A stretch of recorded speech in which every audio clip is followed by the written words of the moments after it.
Hi all അസ്സലാമലൈക്കും, welcome back. ഇന്നത്തെ special തേങ്ങ അരക്കാതെ തന്നെ നല്ല കുറിയ ചാറോട് കൂടിയ നാടൻ കടലക്കറിയാണ്. തേങ്ങ ചേർക്കാതെ എങ്ങനെയാണ് കടലക്കറി ഇത്ര അധികം കുറുകി വരുന്നത് എന്നറിയണ്ടേ? അതിനായി ഒരു ചെറിയ ട്രിക്കുണ്ട്. മിനിറ്റുകൾക്കുള്ളിൽ തയ്യാറാക്കാൻ പറ്റുന്ന ആ രഹസ്യവിദ്യയും ഈ റെസിപ്പിയും നമുക്കൊന്ന് നോക്കിയാലോ? അപ്പോൾ നിങ്ങൾ വീഡിയോ സ്കിപ്പ് ചെയ്യാതെ കണ്ടിക്കണം. എന്നാൽ ശരി, വേഗം നമുക്ക് റെസിപ്പിയിലോട്ട് പോകാം.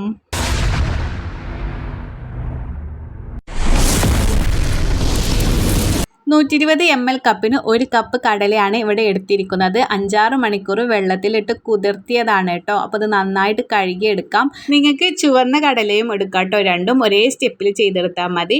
ഇനി നമുക്കൊരു കുക്കർ വെക്കാം. അതിലോട്ട് നമ്മളെ കടലയെ ചേർത്തി കൊടുക്കാം. പിന്നെ നമുക്ക് വേണ്ടത് ഒരു മീഡിയം സൈസ് നമുക്ക് ഉരുളക്കിഴങ്ങാണ് വേണ്ടത്. ഉരുളക്കിഴങ്ങിൻ്റെ തൊലിയൊക്കെ കളഞ്ഞ് ചേർത്തി കൊടുക്കാം. പിന്നെ നമുക്ക് ഒരു നല്ല പഴുത്തൊരു തക്കാളിയാണ് ചേർത്തി കൊടുക്കുന്നത്. ആവശ്യത്തിന് നമുക്ക് ഇതൊന്ന് വേവിച്ചെടുക്കാൻ വേണ്ടിയിട്ട് കുറച്ച് വെള്ളം ഒഴിച്ചു കൊടുക്കാം. അതുപോലെ കുറച്ച് ഉപ്പും ചേർത്തി കൊടുത്തിട്ട് നമുക്ക് ഒരു 4 വിസിലടിച്ചാണ് കേട്ടോ. അപ്പോൾ അതുവരെ നമുക്കൊന്ന് വെയിറ്റ് ആക്കാം. അപ്പോൾ എയറൊക്കെ പോയി 4 വിസിലടിച്ചതിന് ശേഷം തുറന്നു നോക്കിയപ്പോൾ നമ്മുടെ ഉരുളക്കിഴങ്ങും അതുപോലെ കടലയും തക്കാളിയും ഒക്കെ നന്നായിട്ട് വെന്ത് വന്നിട്ടുണ്ട്. പിന്നെ ഓരോരുത്തരും കുക്കറിനനുസരിച്ചിട്ടായിട്ടോ നമുക്കിത് കുക്കായി കിട്ടുക. അപ്പോൾ നിങ്ങൾ അതിനനുസരിച്ച് ചെയ്തെടുക്കുക. ഇനി നമുക്ക് ഇതിൽ നിന്ന് നമ്മുടെ ഉരുളക്കിഴങ്ങും തക്കാളിയും അതുപോലെ 2 ടീസ്പൂണോളം നമുക്ക് കടലയും ഒന്ന് കോരിയിട്ട് മാറ്റാം. അപ്പോൾ അതൊന്ന് ചൂടാറുന്നത് വരെ നമുക്ക് വെയിറ്റ് ചെയ്യാം. അപ്പോൾ ഇതാട്ടോ നമ്മുടെ ആ സ്പെഷ്യൽ ട്രിക്ക് എന്ന് പറഞ്ഞത്. ഇതിലോട്ട് നമുക്ക് 1/2 ടീസ്പൂണോളം നമ്മുടെ വലിയ ജീരകം, പിന്നെ ഇതൊന്ന് അരഞ്ഞെടുക്കാൻ വേണ്ടിയിട്ട് നമുക്ക് കുറച്ച് വെള്ളം ഒഴിച്ചു കൊടുത്തിട്ട് നന്നായി പേസ്റ്റ് രൂപത്തിൽ ഇത് അരച്ചെടുക്കാം. അപ്പോൾ കണ്ടോ, നല്ല തിക്ക് രൂപത്തിലായിരിക്കുമേ. തേങ്ങ അരക്കാത്തത് കൊണ്ട് ചാറ് കുറുകി കിട്ടാൻ വേണ്ടിയിട്ട് നിങ്ങൾ ഈ ട്രിക്ക് ഉപയോഗിച്ചാൽ മതി കേട്ടോ.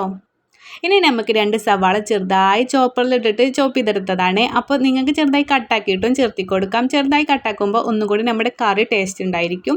അപ്പോൾ ഒരു ചട്ടി വെച്ചിട്ട് 2 ടേബിൾ സ്പൂണോളം നമുക്ക് വെളിച്ചെണ്ണയും 1/2 ടീസ്പൂണോളം കടുകും ചേർത്തി കൊടുത്തതിന് ശേഷം നമ്മുടെ സവാളയും ചേർത്തി കൊടുത്തിട്ട് ഒന്ന് വഴറ്റി കൊടുക്കുക കേട്ടോ.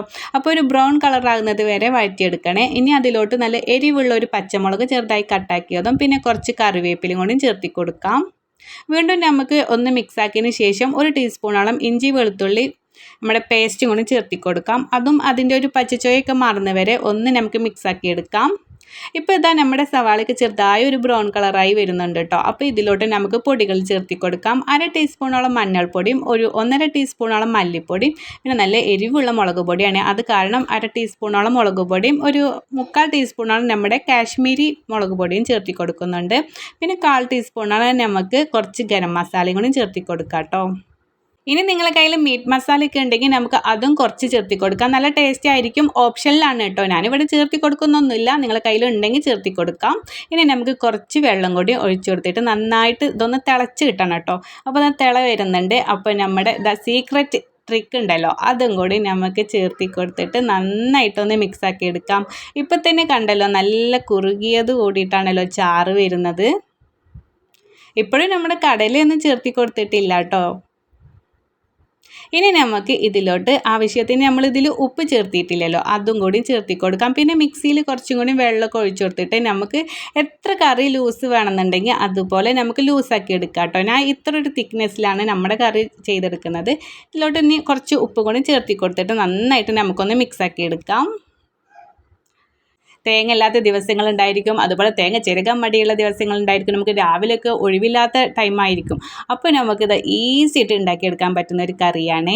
അപ്പം ഇനി തിളച്ച് വരുന്നതിന് ശേഷം നമുക്ക് ആ കടലയും ആ കടലയിലുള്ള വെള്ളം കൂടിയും ഫുള്ളായിട്ട് നമുക്കിതിലൊക്കെ ഒഴിച്ചു കൊടുത്തിട്ട് ഒന്ന് അടച്ച് വെച്ചിട്ട് നന്നായിട്ടൊന്ന് തിളച്ച് കിട്ടണം കേട്ടോ നമ്മുടെ കറി. ഒരു മിനിറ്റോളം കഴിഞ്ഞ് കഴിഞ്ഞാൽ തന്നെ ഇതാ നന്നായിട്ട് തുറന്നു നോക്കിയാൽ നല്ലൊരു സ്മെല്ലൊക്കെ വരും കേട്ടോ. അപ്പം നിങ്ങൾ കയ്യിൽ മല്ലിച്ചപ്പ് ഉണ്ടെങ്കിൽ ചെറുതായി കട്ടാക്കി എടുക്കാം. പിന്നെ കറിവേപ്പില ഉണ്ടെങ്കിലും ചേർത്തി കൊടുക്കാം. അപ്പോൾ കണ്ടോ, നമ്മുടെ കറി കണ്ടോ എത്ര കുറുകിയിട്ടാണ് വന്നിരിക്കുന്നത്. എല്ലാത്തിൻ്റെ കൂടെയും നല്ലൊരു കോമ്പിനേഷനാണ് കേട്ടോ ഈ കറി. പുട്ടിൻ്റെ കൂടെയും ചപ്പാത്തിൻ്റെ കൂടെയും ദോശേൻ്റെ കൂടെയും അങ്ങനെ എല്ലാത്തിൻ്റെ കൂടെയും അടിപൊളി ടേസ്റ്റ് ആയിരിക്കും. ഇനി നമുക്കിത് ചൂടോട് കൂടിയിട്ട് തന്നെ സെർവ് ചെയ്യാം കേട്ടോ. ഇനി നമുക്കിതൊന്ന് ചൂടാറി കഴിഞ്ഞാൽ ഒന്നും കൂടി നല്ല കുറുകിയായിട്ട് വരും കേട്ടോ. ഇപ്പം തന്നെ ഒരുപാട് കുറുകി തന്നെ വന്നിരിക്കുന്നത്. ഒന്നും കൂടി തിക്നെസ് ആയിട്ട് വരുവേ. കാണാൻ തന്നെ അടിപൊളിയാണല്ലോ. നമ്മൾ തേങ്ങ അരച്ചിട്ടില്ല എന്നതിൽ പറയേയില്ല. ഇനി ലാസ്റ്റ് നിങ്ങൾക്ക് കറിയിൽ നമ്മൾ ലാസ്റ്റ് വേണമെങ്കിൽ കുറച്ച് കറിവേപ്പിലൊക്കെ ഇടുന്ന ടൈമിൽ കുറച്ച് പച്ച വെളിച്ചെണ്ണയും കൂടി ഒഴിച്ചു കൊടുത്താൽ ഒന്നും കൂടി ടേസ്റ്റ് ഉണ്ടായിരിക്കും കേട്ടോ. അപ്പം ഞാനിവിടെ ദോശക്കാണ് നമ്മുടെ ഈ കടലക്കറി ഉണ്ടാക്കിയെടുക്കുന്നത്. നമുക്ക് ദോശയാണ് കേട്ടോ ഇന്നത്തെ ബ്രേക്ക്ഫാസ്റ്റ്. അപ്പോൾ അടിപൊളിയാണ്, കുട്ടികൾക്കൊക്കെ ഒരുപാടേറെ ഇഷ്ടപ്പെട്ടു കേട്ടോ ഈ കറി. അപ്പോൾ നമ്മുടെ തേങ്ങ അരക്കാത്ത നല്ല കുറുകിയ ചാറോട് കൂടിയ കടലക്കറി ഇവിടെ റെഡി ആയിട്ടുണ്ട്.